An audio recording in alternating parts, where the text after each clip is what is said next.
Welcome to Inspire Campfire, a podcast where ordinary people tell their stories of extraordinary adventure. These are campfire stories meant to inspire the rest of us to light the fire within, get outside, follow our dreams, and return to tell our own stories. Ready? Let's strike the match.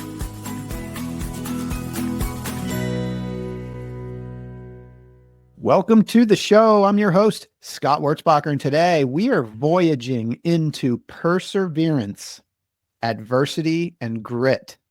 Our guest is Stephan Kesting, adventurer, firefighter, jiujitsu practitioner, and now author of the newly released book, Perseverance, Life and Death in the Subarctic. I literally just finished reading it this morning, and it is so good. The book chronicles Stephan's 1,000-mile canoe voyage through the Canadian Subarctic, an expedition he took on after recovering from a life-threatening illness. It's a raw, gripping story of survival, resilience, and pushing past the limits of what we think is possible. I am so excited to have him here with us to share more about this nail-biting journey and the powerful lessons he learned along the way. Lessons that can help us all overcome the obstacles in our own lives. Stephan, welcome to the campfire. Thank you so much, Scott. I'm really looking forward to this chat that we're about to have. I'm so excited for people to be able to get this book just out.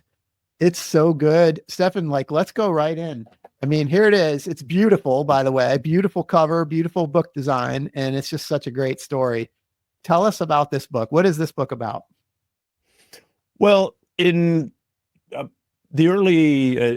2010, I found out that I was dying. I found out that I had polycystic kidney disease and that my kidneys were shutting down. It's a genetic condition. And I was under medical care, and we were going along and we're doing all the blood work. And then one day, my nephrologist, my kidney doctor, said to me, "Hey, do you know anybody who can give you a kidney? Because we're getting close to that time." And all of a sudden, it really swum into focus. I'm dealing with this issue, but I'm still soldiering on. But all of a sudden it becomes very real when you have to go through your Rolodex and figure out who you're going to call to ask to give you a kidney, because otherwise you just go on the kidney wait list, and that's a little bit longer. Now I've got a reasonably rare blood type, O negative, so I'm a universal donor, which speaks to the fact that I would 1,000 times rather give someone a kidney than ask someone for a kidney. Yeah. That's just how I'm wired. I don't want to be beholden to someone else, but this is one of the cases where you're bent over a barrel. And in the end, it was my brother who gave me a kidney. And in 2015, we went under the knife, and I got wheeled into the operating room. And there in the operating room was this red nylon bag. And in that bag was my brother's kidney. It cut out of his body and was sitting on ice, and then went into my body. And it was a difficult surgery and recovery. There's lots of complications. I mean, it's a pretty major replumbing of the body, and you just never know how much. Well, first of all, you don't know if you're going to survive. Any surgery can go sideways. You have no control over that. You can control a couple of the variables coming in. Are you as healthy as you can be under the circumstances? Are you going to try and follow the doctor's directions? Are you going to try and do the rehab? Those are things in your control. But honestly, a lot of it's just a roll of the dice. And the other question is, how much function are you going to get back? I'm a very physical person. Between my job, which is firefighter, my passions, which are jiu-jitsu and the outdoors, it's physical stuff is very central to my identity. And here I am. I've been diminished by this disease. So I can still work out a little bit, but then I need to nap. Yeah. And now, after the surgery, how much function will I regain? So I promise I'm getting to answer your question. So one of the last conscious thoughts I had before putting on the anesthesia mask, going under, was I wonder if I can finally if I recover enough, can I finally do that trip I've been thinking about for 20 to 30 years? Wow. And so then it gave me, when I woke up and then went through all the various rehab and dealt with the the infections and the complications, and finally came out the other side, it was a good reminder that life is short. And not only is life short, the span in which you can do things to, where you have the energy, the strength, and the physicality to be able to achieve the things that you want to achieve, that's also a limited window. So then I started working towards that goal, which was exploring this part of the Canadian Subarctic. And it was excellent. It begged the question of, what do I have to do in my life? What do I need to change in my life? What systems do I need to set up to enable me to bugger off I had 50 days carved out to bugger off for a 50-day trip. And so then a couple of years later, I headed off on what I thought would be a 50-day trip, going from the forests of northern Saskatchewan. That's the northern boreal forest. We're talking spruce trees, larch trees, and a few aspen, out onto the Arctic tundra that's on the west coast of Hudson Bay. What a powerful introduction right there. I mean, there's a couple of things that I picked up on, and you haven't even told us really about the trip yet, except just maybe scratching the surface of where you were. But first of all, this was the last thought that you had before you went under the anesthesia. And that's like, I mean, how amazing. And then to be able to wake up and then be able to come back to that. So I definitely want to come back to that. And then the other thing that I heard you say, like, you just had this major operation as part of this illness. And rather than say, like, this is my life now, you asked the question, what do I have to do, or what do I have to change to enable myself to be able to? It wasn't, can I go on this trip? Yes or no. It was, what do I have to do to be able to go on this trip? Well, there's certain things you can control. Like, maybe I just never recover enough from this surgery to physically be able to paddle for 12, 13, 14 hours a day to carry across heavy portages. Maybe that's not going to be possible. But, that's a roll of the dice. That is outside my control. Let's focus on what's in my control. And then as time went along, it became more apparent that at least I had a chance of finishing this journey. I mean, the truth is, when I set out, I gave myself about a 60% chance of being able to pull this off. I had some alternate bailout options, especially for the first half of the trip. I passed a series, 3 or 4 small native villages where I could have bailed out, right, if my body had just not been holding up. So it's this dichotomy between, I will do this, and at the same time, I need to consider, how do I bail out if things go wrong? I mean, going to Everest and saying, I will summit this bloody mountain. I paid my $95,000 to my guide, and I don't care what the weather is. I'm climbing this damn mountain. That's great. If you succeed, then you can tell all your friends, I was determined to do it no matter what. But you've actually just lowered the odds of you surviving quite significantly. So you need this determination and perseverance. At the same time, you need to be thinking, you need to have a separate subroutine going. Like, I just need to maintain some degree of assessing the feasibility of this, especially if, as I do, you have kids and you have family. Yeah. Right. I can countenance taking greater risks if I'm either young and don't have kids, or old and they're all graduated, and they, if I'm 75 years old and I try and do this trip again, I'm not 75, but if when I'm 75, I try and do another trip like this and I bite it, I drown in a rapid, I get eaten by a bear, it's hard to call that a tragedy. I know it's bloody dangerous to do it at that age. But doing something like that when my kids are reasonably young, I do need to have a different risk assessment routine going on. Yeah, it's a both and. I mean, it's this mindset of, I'm going to do this, but the realism that, I need to be able to pull back if that comes. I just really love that it was not a question of, can I or can't I, but like thinking differently and not asking a yes, no question was more like what would have to happen in order for me to. And then you set out on this journey. So you take this 1,000-mile, 40-day journey through the Canadian Subarctic. Can you, for listeners that, and by the way, again, amazing book, and the whole thing is chronicled in this book, so people can get all the details here.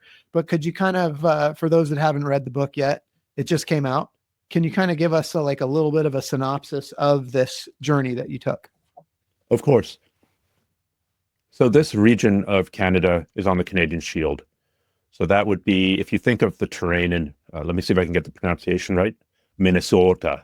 If you think of that rolling, rocky countryside there, or Lake Superior country, if you've ever driven north of Lake Superior, Georgian Bay country, if you're from Canada, it's this granitic shield that rolls and undulates, and it's some of the oldest rock on the planet. It's billions of years old, and it's been ground down over many glaciations, and there's not very much soil. So there's an insane amount of water up there. Not necessarily accessible. It'd be pretty hard to bring it south, but there's a ton of water up there, which also helps explain why there are billions of black flies and mosquitoes. The advantage of that terrain is that all that water and all these rivers that drain it, you can pretty much go start anywhere and end anywhere if you're willing to work hard enough. So I started in the boreal forest, a little tiny village of about 100 people. And I went down the Churchill River. The Churchill River is really important in the fur trade. It's basically a giant east-west artery. So hundreds of years ago, the voyageurs would trade with the native people who would catch, especially beaver, and then they'd pack it into their voyageur canoes and bring it down the Churchill and other rivers like that to the Great Lakes, and from there to Montreal, and from Montreal off to the stores of Europe. So I went down this historic artery. It was also an artery for the native people, obviously. Then I went off and went upriver on the, well, if I go into all the rivers, then I went upriver, across a giant lake, up another river, over the height of land, down a river, across another giant lake, and then down another river, the Fluiaza, all the way down to Hudson Bay. So there was upriver and downriver components. There's large lakes, which shouldn't be underestimated. I think that's probably one of the biggest dangers in the outdoors from a canoeing and kayaking perspective that gets underestimated, but kills way more people than you would think, especially when you're in a country where thunderstorms can come up in the matter of 20 minutes. And in the end, it took 42 days. So I had 8 days of remaining food. I might have been able to stretch that a little bit longer if I'd been windbound, but I would have been even skinnier by the end. I think I lost about 15 or 20 pounds in those 42 days. Yeah.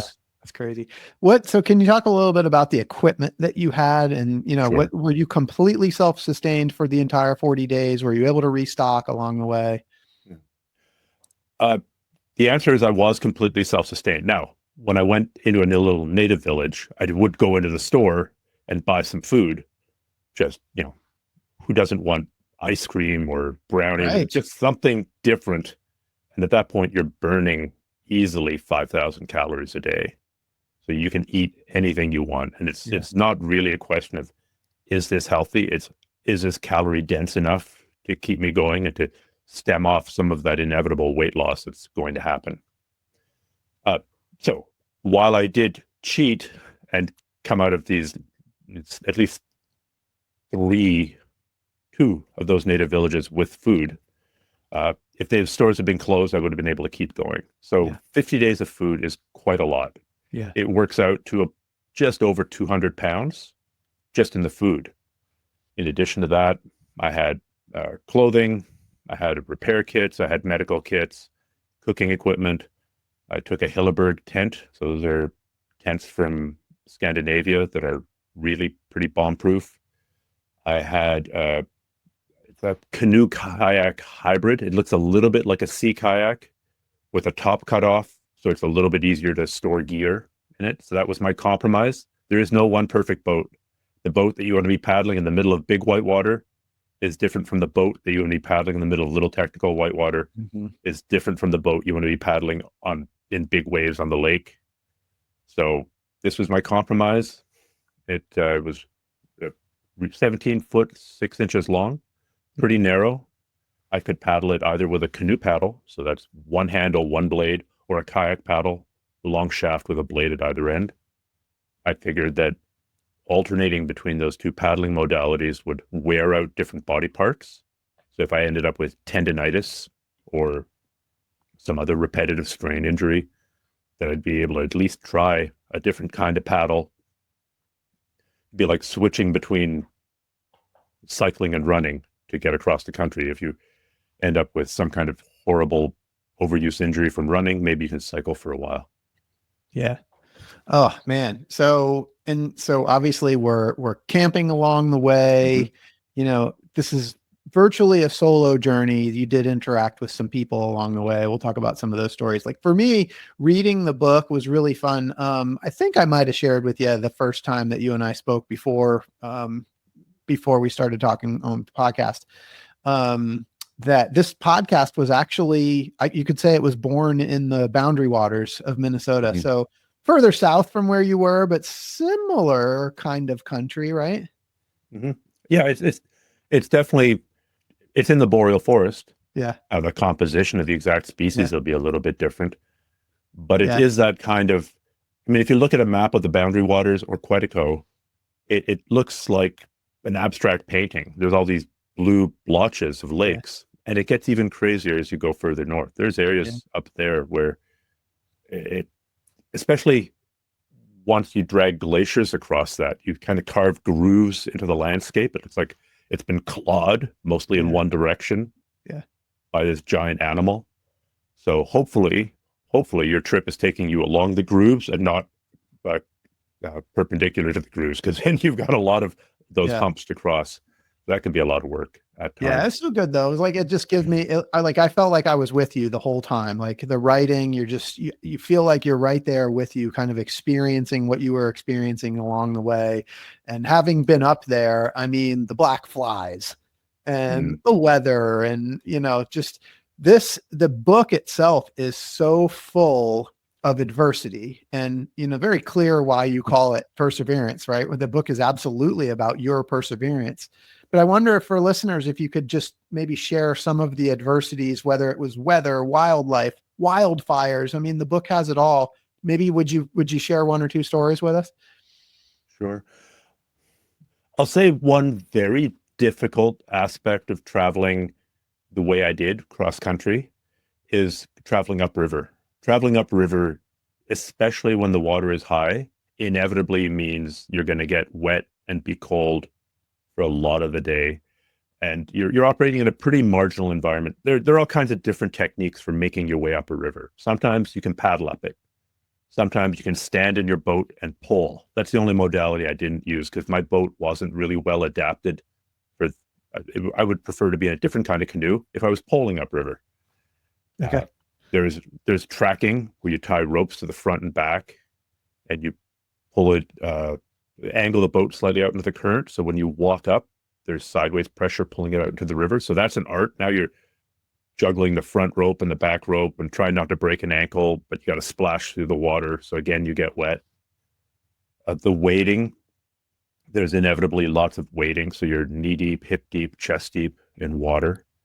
And then dealing with the willows. Now, willows in the northern context are bushes. They're bushes that are they're actually range from less than an inch high to 2 or 3 yards high. Okay. 9-10 feet high, depending where you are. And they have these long spindly branches, and they love to grow at the side of rivers. So now you're trying to walk up the side of the river that falls off very deeply to the deep current, very sharply to the deep current. And there's all these bloody branches in your way, always with the willows. So struggling against those day after day, just being cold and wet and traveling so slowly, that's really, I think, where a lot of the most perseverance was required. Most perseverance. Read my book. I speak good. Me write even better. Uh, One of the most funny in retrospect, but incredibly dangerous in the moment episodes was, so I was traveling up, and there's this a massive and beautiful and very unique lake that lies at the transition between the forest and the tundra.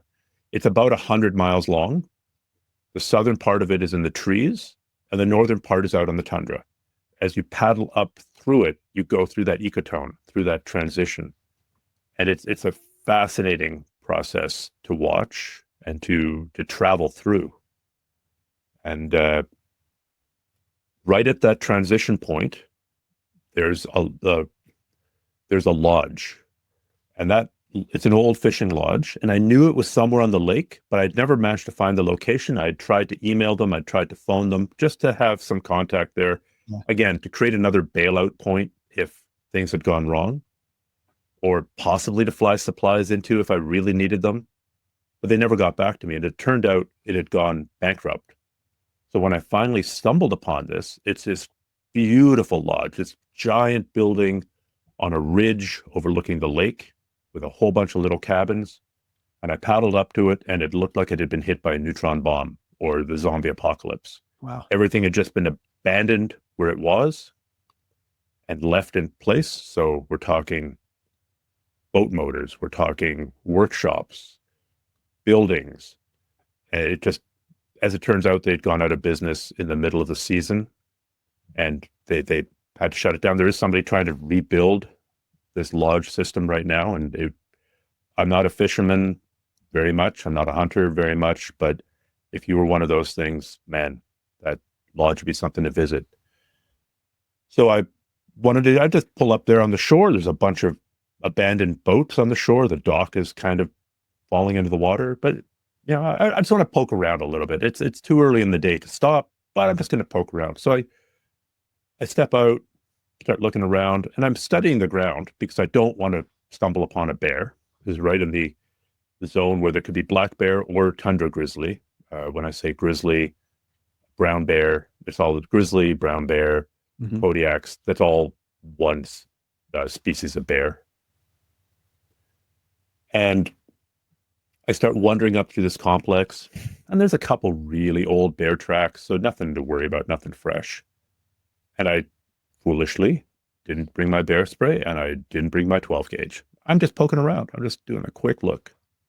And I go up to the main big lodge of the building, and I noticed that these things called bear boards have been moved. Bear board is like a piece of plywood with a whole bunch of nails stuck up through it. Typically fortify your cabin. You put these in front of your windows or your doors so that if a bear tries to break in, it's going to step on the nails and not continue. I noticed the bear board is pushed to the side, and I noticed that the front door has been kicked in. I'm like, oh man, the bears got in. And it turns out, yes, they did, because then I immediately noticed that within the space of a couple of seconds, I noticed that the door had been kicked in. There was about 30 piles of bear turd within 10 feet of me, and that there was something growling at me from inside this lodge. So it's maybe a 4,000 square foot lodge overlooking the lake, and this bear has got it all to himself. And it's one thing to come across a bear if you're on a trail and he's on a trail. Most of the time they run away. It's an entirely different thing to stumble upon a bear when it's in a den or when it's defending a kill. And now you're intruded. Now it's a territorial thing. So I'm, needless to say, I'm not at all happy about this. So I begin backing off, not running because I don't want to trigger a chase reflex. As I'm making my way back down to the boat, but that's a good 300-400 yards away. This is stupid. I should not have been there without some kind of bear deterrent. It's very much bear country. And as I go back, man, I go back a somewhat different route, a more direct route to my boat. And now there's just bear tracks everywhere. Like, I'm not a tracker, but they're super fresh. Like, it's where the claws have gone down into the sand. It looks like they've been carved by a razor blade. On either side. There's actual moisture at the bottom of the print. I mean, that bloody bear was out there in the last 20 minutes. And just, I missed all the sign. And it was a moment of, complacency. And fortunately, sorry, I got in the boat and I paddled away very quickly. Yeah. And, this bear's got the absolute nicest lodge that any bear's ever had. It's his place now. Oh, yeah. It's his. I can totally see. I mean, in the moment, how frightening that would be. But then looking back, it's like it's one of my favorite stories from the book. The book is full of stories like that. But it was definitely one of my favorites. And of course, I mean, I noticed people want to read it. They can check out. They search my name and the word People Magazine. People Magazine took that story and did a little excerpt on it, Oh, so cool. you can review it for free if you want. Cool. I'm not surprised. That's one of the fun stories in there. Yeah, oh man, just so good. I felt like an idiot because, I'm, to use martial arts terminology, I definitely have my black belt in outdoor, my black belt, not black bear. I have my black belt in outdoor activities. I have put in my 10,000 hours prior to that. And here I am making a rookie bloody mistake. It should not have happened, but it happened. And it's like, do I really admit to this? Like, well, yeah, I should, because it proves that it's instructive in the sense that, like, don't get complacent. You can screw up. There's a reason that pilots who've flown thousands of hours have a checklist. Am I taking off? And I'm not a pilot. I would imagine check the left flap, check the right flap. Yeah. Do you have enough fuel? Double check that you have enough fuel. Does your radio work? They have a checklist because otherwise it's easy to forget stuff and it's easy to become complacent. So I had checklists for some things. I had checklists for, I'm about to go and run some serious whitewater. Okay, here's my list of things I need to do. I did not have a checklist for, I'm going to explore an abandoned lodge that I thought that I didn't realize I would find. Yeah. So I could promise you that I found one other set of outbuildings from that lodge a few days later. And honestly, my going through it looked like a first-person shooter game. Like, and of course, 12 gauge boat packed, angled out to the angled out to sea, so I could make a quick getaway, yelling to not spook the bear. Yeah, cross-stepping, swiveling, scanning everything, and of course, there was no issue there. But now I had a procedure. Well, part of your nightly routine, every night when you were setting camp, was to set a bear perimeter, and I recall that from the book. And so, obviously, you're well versed in how to protect yourself and alert yourself to bears. And so, these are just some of the stories that people are going to find in this awesome book. I don't want to give away everything from the book, so we want people to read it. It's well worth it. But I would like to ask you, like, I want to go back to when you said that this was the last thought you had before you went under anesthesia was, I wonder if I'll be able to do that trip that I thought about all those years ago. And I think you maybe even said for 30 years, I've been thinking about this trip. So I wonder if you could take us back to the 30 years prior when you first sort of like started thinking, like, why this particular trip? Well, there's a couple of reasons. I guess I've always had an affinity for the outdoors, and who knows what really triggered that. I mean, one of my very first memories is waking up in a tent where my parents were camping. It was a small bit of land that they had bought on a lake. Yeah. So I have a sense memory of waking up in that tent, the log that I was sleeping against, and going and looking out the door. I don't think that's a made-up memory because I've gone... How old do you think you were then? 3, maybe? Okay, awesome. So it's right at that cusp where it might have happened. I believe it did happen in part because I've gone and done some research as to, I know where that property was, and I found photos of and looked at the map, and like it's entirely congruent with my memory. So I think it's a true memory. But even if it isn't, the fact that I think it's one of my memories and it means that I created this memory or merged it together from other memories, shows how central it is to me. And I don't know why camping and canoeing is so central. Certainly I grew up in Ontario. So in Ontario, you send your kids to canoe camp, and maybe that had something to do with it. It's easy to create a narrative post hoc, but it was something that really gelled with me. And then I began to read And that's deadly, right? I was reading Bill Mason's Path of the Paddle. I was reading the accounts by Samuel Hearne, who traveled from Churchill to the mouth of the copper mine across this country. I started reading accounts of an explorer called J.B. Turrell.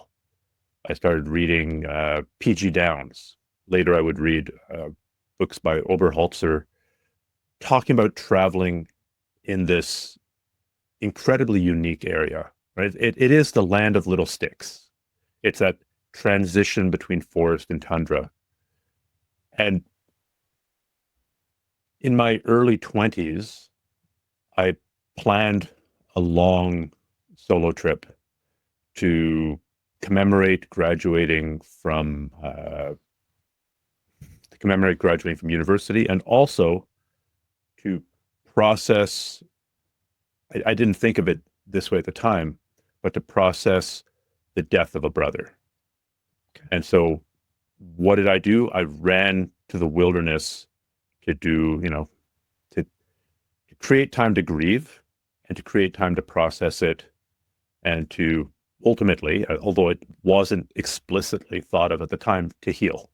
Mm. And I really do think it was helpful for me. I'm not recommending doing extended cross-Canada trips or cross-North America trips by yourself to process grief. It requires a very specific set of skills, which I happen to have, but that was my route. And while doing the research for that trip, I read about this land of little sticks, and I kind of brushed the very bottom part of it on that trip, but it just whetted a hunger for more. I wanted to see more of it. I wanted to go further north. And unfortunately, well, not unfortunately, the way life happens is that I then had to worry about jobs and kids and marriage and divorce and second marriage. And that whole adulting thing, which makes it difficult, or at least the way I had things set up, made it difficult to disappear for the entire summer. And, it's not something I regret, but it was difficult. Right? Rearing kids is never easy. Divorce is, nobody ever goes through a divorce and goes, man, that was really fun. And it was so financially lucrative as well. Yeah, I can't wait to go through this again and have to rebuild another time. And I'm not bitching and moaning, but it's adulting. Yeah. And so one thing that kept me going is during that time, I had the maps for this trip. More or less, right? There were parts I hadn't figured out yet. Actually on the wall, right? On the wall leading down to my office, then later on walls of other apartments. And I'd walk by and I'd be able to look at these maps, and it would remind me that the North existed and that I just needed to get through the child rearing days. Because I didn't feel right about disappearing for a month or two when my kids were really young. Right? Other people, I'm not passing judgment on people who do or who have that arrangement, usually with their spouse, but I didn't feel right about it. Yeah. So these maps, it was a strange progression from seeing these maps on the wall, reminding me that this is there. It's, I guess, my version of a vision board, to use a really woo-woo term. So my map vision board was on the wall, and eventually it only took 25 years of owning those maps to actually head out, and a near-death experience to finally kick my ass into gear and explore that. Yeah, but this 40-day, 1,000-mile journey, you didn't go from 0 to 60. I mean, there was a progression that happened. Yeah, there's an amazing book called Wild by Cheryl Strayed, who walked, basically the way she tells the story is she went from being this crazed drug addict to going to hike the Pacific Crest Trail with basically no experience and a pack that's way too big and boots that are way too small, and she survived. And I think, first of all, that's insane, and that's part of the draw of the book, right? You're like, oh my God, I can't believe she's doing this. No, don't do it. It's like the horror movie, right? I'm just going to go down to the pool house alone. No, don't do it. Yeah. I'm just going to go and hike the Pacific Crest Trail by myself. No, don't do Yeah. it. But she survives. And it's an amazing book. But that's not how, again, not just because it happened that way and makes a great story, doesn't mean that that's the recommended approach. Sure. So yeah, I built up to it as best as I could. I mean, there's various components of a trip deep in the wilderness. Like one component is navigation. You really need to be good at navigation, especially in that terrain that stretches from the boundary waters up to, the Arctic, because it's so complicated. You think it's easy to find the exit of a lake. Well, make that lake 100 miles long, put 10,000 islands on that lake, put bays on that lake that stretch out for 30 miles. So if you go the wrong way, you're going to be going 30 miles one way and then turn around, come 30 miles back. In a motorboat, that's one thing. But when you're fighting the wind for every single paddle stroke, that's an entirely different thing. So just navigation is a skill. Whitewater paddling is a skill. Camping, from being able to cook or set up a tent in 50-kilometer-an-hour winds, is a skill. Bear procedures and dealing with bears is a skill. Basic first aid is a skill, right? There are many different overlapping skills. And actually, one other skill, I would say, that keeps you sane in the wilderness and contributes significantly to your safety is a natural history. Understanding, learning the names of some of the species that you're seeing. Understanding some of the ecology of the area. For one, it makes the experience richer. But for two, without a tremendous investment, it'll really begin helping you. You're looking for water. Oh, I noticed that we've got this species now, as opposed to that other species. The ground must be getting wetter. As you're looking down to identify some reeds in the water, you notice that they're all bent over the same way. Oh, we've got current here. Maybe this is the exit of the lake. We can distinguish a larch tree from a spruce tree. And if the larches are very soft and spindly, so if they're moving, it tells us there's a breeze. If the spruce are moving, it tells us there's a hell of a breeze, right? So that's only possible if you can identify those two different species of trees. And it really helps prevent you from getting bored. It helps prevent you from feeling completely isolated. And it has some very concrete benefits to the sort of the survival aspect of it. And we haven't even talked about foraging. Oh, look at these berries. Is it okay to eat them? Well, that's a good question to find out before you go into a region. Yeah. Even to the point where you get to write poems about these things, because I remember the spruce and the larch poem that you wrote about in the book. That was fun. Hey, so I want to ask you, as I'm listening to the story and I'm kind of thinking on this and just this idea of adversity, because this 1,000-mile journey was absolutely full of adversity. But you've had a lot of adversity just in your life. I mean, we talk about this illness that you had that you've recovered from. You've had loss of relatives. You've had a lot of adversity in your life. And some of it's unplanned. You didn't ask for it. But like this trip is a trip that you planned. You knew what you were getting yourself into. You knew there'd be adversity. And it's just interesting to me because I've in all the different interviews that I've done with people, some people have unplanned adversities and some people go seek adversity because they know struggle is good for them. I'm just curious to get your thoughts because you've had both in your life, like unplanned versus planned adversity and how it sort of plays a role in your life overall. Well, I think if you're going for planned adversity, part of planned adversity is knowing there's going to be unplanned events that happen to you in that. My friend Joost Kobush was just on Everest, and he didn't plan for there to be an earthquake while he was at, oh God, what was he at? 6,500 meters and had to retreat off the mountain and call his expedition off for the year. So it's usually not on the top tier list of things to worry about if you're going to climb Everest. To pick that as an example again, earthquake at massive elevation, but shit happens. That's just the way it goes. So in terms of seeking out adversity, though, it is something that I like to do, and it's something I really enjoy, the problem solving in real time where you have to use physical and mental skills together. So if you're running whitewater, that's a great example. You have to use your body, and you may have to work really, really hard to try to make that eddy at the far side of the river. But if you just work really, really hard without the brain to harness it, then you're going to go fast, but you're going to go some random direction, and you're going to swamp and have a yard sale in the whitewater.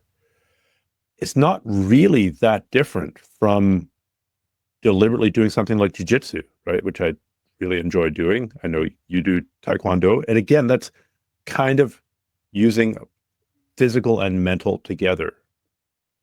I'm not a psychologist, but I think maybe in some ways I have a hypothesis. I am a scientist. So here's my hypothesis. My hypothesis is that it's much easier to deal with adversity if there's some kind of physical component to it, because at least you can harness your fight or flight instinct. I really have to make it across this bloody river to that eddy, or I'm going to get washed down into that maelstrom and flip and drown. So I have stress. I'm having a fight or flight reflex, but I can use that adrenaline to paddle across the river. It's a little bit different from your boss saying, Scott, we absolutely need that 400-page report on whatever it is, on how much wood could a woodchuck chuck, if a woodchuck could chuck wood, by tomorrow morning. And we need you to consider all the implications for every county in the state. That's a lot of, or you're fired, and we're going to sue you. Okay, so that's a lot of stress, but now your response has to be to type faster. Right. And to think harder when you're soaked in a genuinely stressful. There will be genuine consequences if you don't produce this bloody report. So I think having the physical outlet for the perhaps self-created physical and emotional stress is a very different thing from just stress in general. Firefighting would be the same way, really. Well, and that was certainly a comment that I wanted to make, because it seems like you've really gotten in touch with who you are and what your gifts are, because it's like so aligned. Like, you love going out into the wilderness in these adverse situations, but like as a career, you're a firefighter. Like, this is what you do. Your gift. You could argue it's yeah. Maybe it's just polishing up and retroactively explaining a certain amount of adrenaline junkiehood. There's certainly some of that. I think as I've gotten older and seen the consequences of adventure gone bad, whether that's a car wrapped around a bridge abutment driven by inevitably young men who thought they were going to live forever, losing brothers, two of my brothers, both of whom thought they were going to live forever, or seeing, things go really bad in martial arts competition, or I've not done too much MMA, but watching fighters, the before and after of getting hit in the head for years and years, watching their mental decline. Like I think that's tempered me. As we get older, we see more and more examples of people screwing up. And although we can process stuff statistically, if you do contact sports would involve contact to the head, CTE is a real risk, and 12% of boxers experience cognitive decline and whatever. It's very different when you see a friend go through it, right? So the risk to reward balancing has changed, but there's still that adrenaline urge. And in my case, there's a certain thrill that comes from managing risk, not just taking risk, Yeah. but managing it, and especially managing it successfully most times. And risk assessment is a huge part of your book. But you also you talked about like the physical aspect of the adversity, and it just was kind of thinking on that as you were talking, because it almost seems like the physical adversity allows you to use, it almost allows you to fight back. Like you can physically fight back. Like you have a, like a sense of control where you can use your body, you can use your mind to like go against that adversity and overcome it. Whereas like certain adversities is just like, the loss of a family member, you can't do anything about. Yeah. Yeah. It's when you have either control or the illusion of control, it's very different. For example, I hate roller coasters. I can't stand roller coasters. I love that.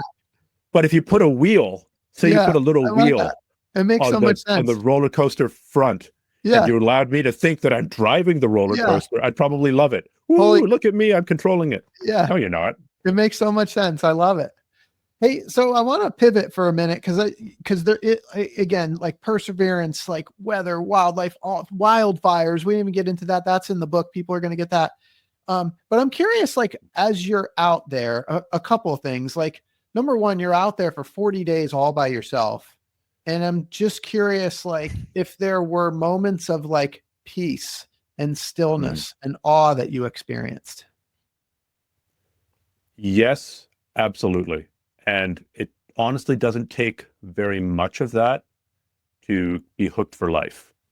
So in the last 10 days of the trip that I had, making my way down from Newton Lake down to Hudson Bay, which is this giant body of salt water that's connected up to the Arctic Ocean, was some of the worst weather I've ever had on a trip. We're talking horizontal rain. We're talking just above freezing temperatures in August, like one frost in the mornings. Anytime the wind wasn't howling, just ridiculous black flies, but the wind was howling most of the time. And it was an incredibly difficult time. And that can really begin to grind down on you. But in the middle of all that, there were a couple of days that were just spectacular. We're talking blue skies, tailwind, reasonably warm, no bugs for some reason, and then catching the caribou migration. So caribou, like very large deer, basically half deer, half moose, if you want to use an incorrect genetic analogy. And they travel in these large packs and they migrate. They'll spend the summers out on the tundra, and in the winter they come back down into the somewhat more sheltered, somewhat less bitterly cold areas. And I've caught the caribou migration twice in my life. In all my trips in the north, in all the summers I've spent up there, I've caught it. I've seen isolated caribou, but this hundreds of caribou moving across the landscape, I've caught it twice. And something like that is an absolutely magical experience.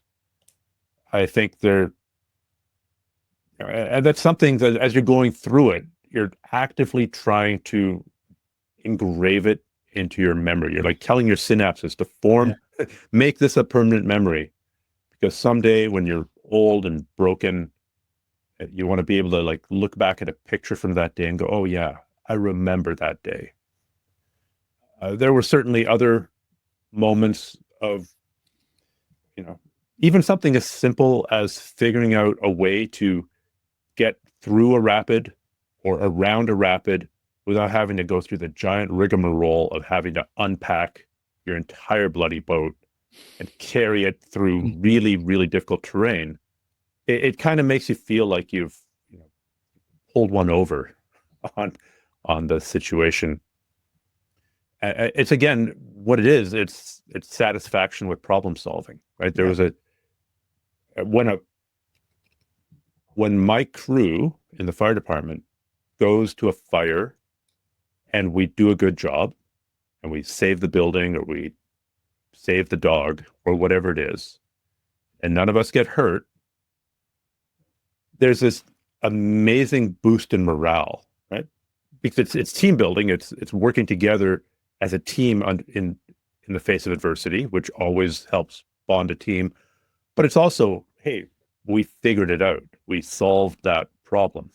And in my case, I really like it when training corresponds to what you do in real life. So if I'm training how to get out of an armbar and then I pull that off on the jiu-jitsu mat, I get out of that armbar, that feels great to me because I trained to do it and then I did it. If we train how to deal with a specific chemical spill in the fire department, and then we go and deal with that chemical, man, that feels pretty cool to me because we trained to do it and then we did it. Yeah. When I'm prepare for a paddling trip by going and doing a whole bunch of whitewater paddling in little tiny whitewater boats, and I figure out how to do, I don't know, a offside lean eddy turn in a canoe, and then I get to a place on a trip where that's the right move. And it's a bit of a risky move, but there's times you can do it safely, and that ends up being the right move. That creates this connection between I trained to do this and then I did it. And it's this little swell. So I don't know if that's awe. Maybe it's awe of how awesome I am. But no, yeah. it's cool. It's a cool little, I trained for it and then I did it. That's really cool. And then the awe piece that you said that I really liked was this idea of like actively trying to ingrain the memory so that you'll like hanging on to it. And to me, like, I feel like that's a really good description of being fully present. Like I'm so present in this moment that I really want to ingrain this experience in my memory so that I never forget it. I feel like that's such a great way to put awe. You also talked about, go ahead. Oh, it sounds like what you're referring to is achieving a state of flow. And I certainly think that is, I don't think you reach flow if you're doing something that requires no challenge. You reach flow when you're responding well to challenge. Yeah. And certainly the mental state of slipping into that and being present in the moment is very addictive and very gratifying. Yeah. Stephan, you said the word satisfying, and I don't want to give too much away, but in the book you talk about the difference between satisfaction and happiness. And I wonder if you could just touch on that real quick. Yeah. So a lot of people navigate by happiness, right? I want to be happy. And I think that's a good thing. I don't think there's anything wrong with being happy. I want to be happy too. But I think there's a difference between happiness and satisfaction. Satisfaction is more retroactive. Like you look back at something and you're like, yeah, that's something worth being proud of. That's usually it involves some kind of challenge that you've overcome. And if you're navigating your life just by being happy, well, then really you should just be eating your favorite treat all day long. If Haagen-Dazs makes you happy, it certainly makes me happy. I have a sweet tooth. I'll admit it. But I would suggest that if eating a container of Haagen-Dazs in the bathtub makes me happy, that I probably shouldn't expand this to say, okay, if that makes me 1 unit happy, I should have 10 units of Haagen-Dazs a day in the bathtub, right? That is unlikely to lead to anything good in the long run. Yeah. So I think there are times when you're slogging away and it's hard to see that good things are going to come out of whatever it is that you're doing. It's that darkest before the dawn phase. And if it's a worthwhile goal that you're working towards, and if you can find some way to pull it off, just recognize that at the other end of that, there might be a lot of satisfaction. Yeah. And this realization came out of after the trip, after I got home, looking like a homeless person, still being gaunt and partially shaven and wearing clothes I had bought, the last set of pants on the rack in this tiny little native village on Hudson Bay. I was eating dinner with a couple of friends, And I was telling them the stories of what had happened and what I had done, and they were pretty interested. And at the end, the wife of that couple turns to me and goes, "But that's a really cool story, but did it make you happy?" You know? And I was really confused by this. It seemed entirely beside the point. And eventually I managed to articulate that there had been moments of happiness, but happiness was the wrong question. The real question was there satisfaction? And yeah, there was a lot of satisfaction. And I think that's a much more important North Star to have than happiness. But you know what's so cool? I think you put it another way, maybe intentionally, maybe not intentionally, when you said, I trained for it and then I did it. Because it's like you trained for this thing and then you went and did it. And the satisfaction comes in knowing you had trained and you did the work and now you were able to pull it off. Like you prepared, you showed up, you did it, you succeeded. And it's like satisfaction about the whole journey. I prepared as best as I could. I was pretty heavily limited. I did not do the perfect preparation for this because I went into that journey with two pretty badly buggered shoulders. Yeah. Right. I'd hurt one doing jiu-jitsu and I'd hurt another playing with my, he was a teenager with my 13-year-old kid. And they were fairly severe injuries. So that was part of my thinking. Like, there's no guarantee that this is going to work. And I would suggest that if you only ever steer for things that you know are going to work, then you probably don't have your sights set high enough. There should be an element, sort of a chance of failure in at least some of your activities. Now, hopefully failure is the non-fatal kind. Hopefully you've got, let's say, again, we're climbing a mountain. Failure would be, I've got to turn around and go down, as opposed to falling off some cliff and dying. They're both failure. One is to be commended. The other is unfortunate. So going into it, for example, my cardio was on point because I could control that. I could do hours and hours and hours of cardio, and that's heart and lungs were at least not part of the heart, lungs, and legs weren't part of the limiting factors.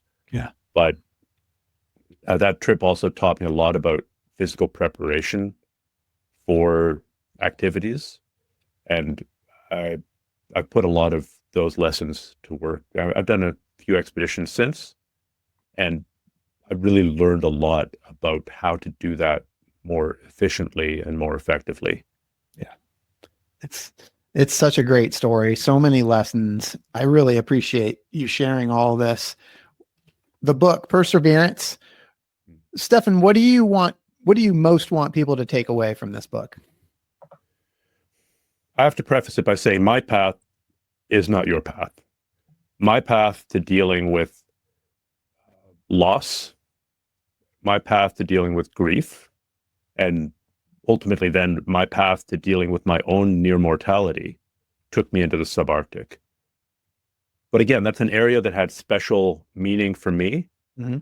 And it was it was an area that I more or less had the skills to do well in and succeed. So my path is not your path, but I think there's utility in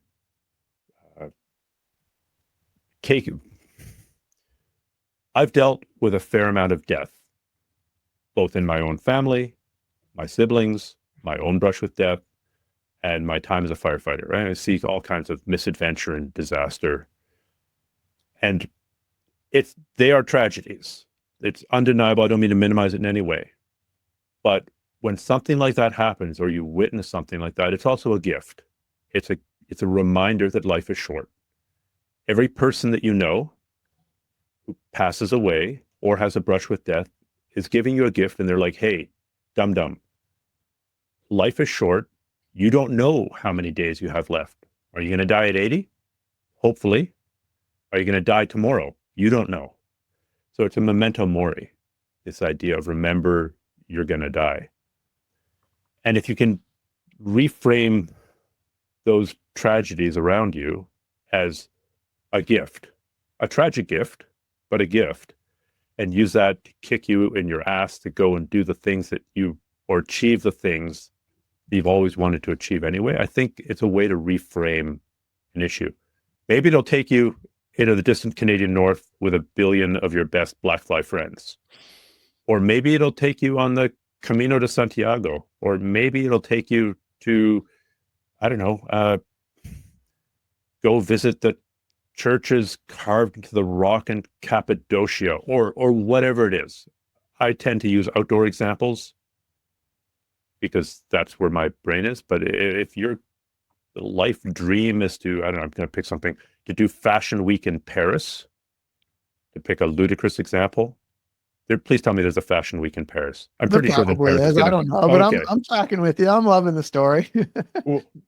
We're on a podcast, therefore we are experts in everything. Right. And we're now experts in Fashion Week in Paris. Right. If that's your absolute life dream, what do you need to do to achieve that that life goal? Because you don't know when you're going to die. I love it. Thank you. How can people get a copy of the book or connect with you or follow your journey? Okay. The book is pretty much available everywhere. It's currently available hardcover, Kindle, and audiobook. So Amazon, Barnes & Noble, Indigo, bookstore.com. Just for fun, I went to the tiny independent bookstore that's around the corner. I went to their website, typed it in, and yeah, guess what? They can get it too. So amazing. Congratulations. It's, writing a book is a huge voyage in itself. And that I'm sure is full of adversity. So huge congrats to you on that. Stephan, when people see this story and they understand the epic nature of what you did, 1,000 miles, 40 days alone in the subarctic, like this is an epic story, like encounters with bears in lodges. I mean, this is movie stuff. And at some point, Hollywood's going to make a movie about you. And so what I want to know is, when they do, who's going to be the Hollywood actor that's going to play you in this epic adventure? Are there any constraints on this choice? No. Well, we'd either have to go Daniel Craig, because he did such a good job. Oh, nice. I love it. Daniel Craig. Oh, man. Perfect. Or maybe Clint Eastwood, although his brush with canoeing in Deliverance was a little bit more violent and ended a little bit worse for some people than it ended for me. So I'll go with Daniel Craig on that basis. I love it. Daniel Craig sounds good. What's your movie going to be called? Well, my publisher would probably want it to be called Perseverance, Life and Death in the Subarctic. But I think I would have to go with, what's that phrase? Too dumb to quit, too tough to die, or too tough to die, too dumb to quit. Too dumb to quit. I love it. Yeah. Oh, man. What an epic story. Again, congratulations on the book. Stephan, thank you so much for being here today and for spending some time with me. And for those listening, I hope you have been inspired today as much as I have. Hope Stephan's story has encouraged you to listen to the voice inside that calls you to adventure, because we want to hear your story next. If you have a story to tell or just need a nudge to create one, please send me an email. We'd also appreciate it if you'd help us spread the word by leaving a review and sharing or tagging Inspire Campfire in your social media. And until next time, I want to encourage you to get outside. Thanks for listening. Stephan, thank you so much for being here. Thanks so much.